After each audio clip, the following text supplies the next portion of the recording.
Sesungguhnya menuntut ilmu, belajar agama merupakan amalan yang paling afdal. Ibn Ruslan bilang di dalam Zubat, wal ilmu asna sairil amali wa huwa dalilul khairi wal ifdali. Ilmu merupakan amalan yang paling afdal. Di antara semua amalan yang paling mulia, yang paling afdal adalah nuntut ilmu agama. Dan itu merupakan dalilul khair wal ifdali, bukti kebaikan, tanda ciri apabila Allah ingin memberikan keberuntungan, kebaikan kepada hambanya, maka dijadikan hamba tersebut mengerti ilmu agama. May yuridillahu bihi khairan yufaqihhu fid din. Apabila Allah ingin memberikan kebaikan, keberuntungan, surga kepada hambanya, maka dijadikan hamba tersebut dianugerahkan fiqih fid din, mengerti, faham akan agama, mengerti bahwa api itu panas hingga dia jauhi, mengerti pisau itu tajam, hati-hati awas kepotong, mengerti ada obat-obat yang beracun, maka dia tinggalkan hal tersebut. Adapun orang yang tahu api panas tetapi tetap ngebakar dirinya, itu nggak ngerti agama. Itu nggak ngerti agama. Yang mengetahui bahwasanya ular itu berbisa, bisanya mematikan, tetapi masih coba-coba main ular, main bisa, maka itu nggak ngerti agama. Orang yang mengerti agama bukan cuma sekedar tahu, tetapi faham akan konsekuensinya. Karenanya itu menuntut ilmu itu adalah diiringi dengan pengamalan. Kalau diamalkan, itu adalah ciri fiqih fid din, ngerti agama, maka dia mengamalkan muqtada al-ilm, tuntutan daripada ilmu. Sehingga disebutkan al-ilmu yahtifu bil amal in ajabah wa illar tahal. Ilmu berbisik kepada pemiliknya untuk diamalkan. Amalkan saya, amalkan saya, amalkan saya. Apabila bisikan ilmu tersebut di dalam hati kita tidak kita gubris, nggak kita ladeni, maka ilmu itu akan pergi meninggalkan daripada pemiliknya itu. Ulama bilang yang pergi adalah berkahnya ilmu, cahayanya ilmu, sirnya ilmu, hakikatnya ilmu. Adapun teori ilmunya tetap ada pada diri orang tersebut. Hingga dia bisa berteori, dia bisa bercoloteh, tetapi nggak ada berkahnya. Kenapa teorinya tetap ada? Untuk dijadikan alat bukti di pengadilan Allah besok di hari kiamat. Sehingga kullu ilmin la ya'udu 'alaika naf'uh fal jahlu a'wada minhu.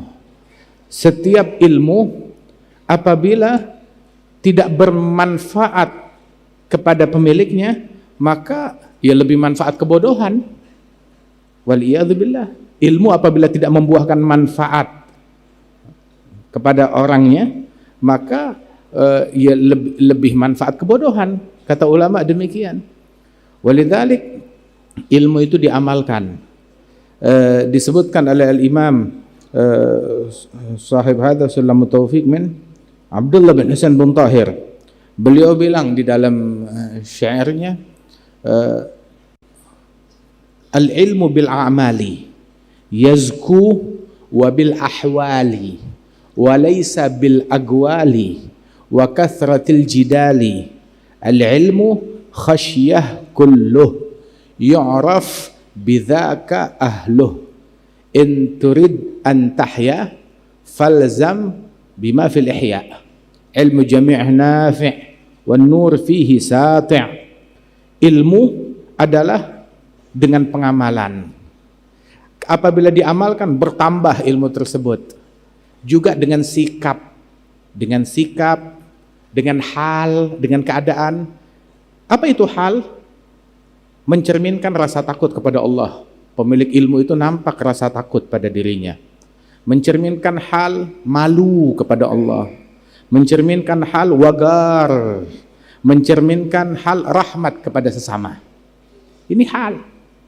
Ilmu itu bil ahwali juga, bil a'mal bertambah. Wa bil ahwal laisa bil agwali, bukan dengan orasi, bukan dengan kepiawaian di dalam berucap kata, bukan dengan itu. Ilmu juga tidak dinilai dengan kathratil jidali, dengan pandainya berjidal dan berdebat. Itu dikatakan fil ihya. Begitu juga Al-Imam Sya'rani juga bilang, idza ahabballahu 'abdan fataha lahu babal amal wa aghlaqa anhu babal jadal. Apabila Allah Ta'ala cinta kepada hambanya, dibukakan untuk hamba tersebut pintu untuk beramal dan ditutup pintu untuk berjidal, sehingga dia sibuk dengan amalannya. Loh, kenapa nggak klarifikasi? Kenapa nggak jidal? Qurannya masih belum selesai, wiridnya masih belum selesai, masih tahajud, masih sibuk sholat sunnah, begitu. Dibukakan pintu amal sebanyak-banyaknya, ditutup pintu untuk berjidal. Pun kalaupun diperlukan berjidal, wajadilhum billati hiya ahsan. Subhanallah. Dan inilah ciri ilmu. Ibadur rahmanil ladzina yamshuna 'alal ardi hauna wa idza khatabahumul jahiluna qalu salama. Dan menunggu mengamalkan ilmu, bukan nanti, oh kalau saya sudah hafal 1000 kitab baru saya mau amalkan ilmu. Kalau saya sudah menjadi ulama besar baru saya mau mengamalkan ilmu. Enggak. Mengamalkan ilmu dari sekarang. Saat kita masih dekat dengan sumbernya, amalkan. Apabila kita dekat dengan sumber ilmu, dekat dengan tempat ilmu, di hadapan para ahli tarbiyah, para murabbiyin dan para masyayikh, tapi kita enggan mengamalkan ilmu tersebut, maka bagaimana ketika kita jauh dari mereka, dekat aja kita enggak mengamalkan? Dan ilmu jangan tunggu banyak baru diamalkan. Dikatakan man lam ya'mal bi qalil minal ilm la ya'mal bi katsirih. Apabila orang punya ilmu sedikit, dia enggan mengamalkan, jangan harap kalau ilmunya banyak dia akan mengamalkan. Sebagaimana ulama juga bilang, man la yunfik ma'a qalil la yunfik ma'a katsir. Orang ketika dia punya harta sedikit enggan untuk berinfak, pelit untuk berinfak, maka jangan harap ketika hartanya banyak dia akan berinfak di jalan Allah Subhanahu wa taala. Amalkan ilmu dari sekarang, jangan tunggu nanti.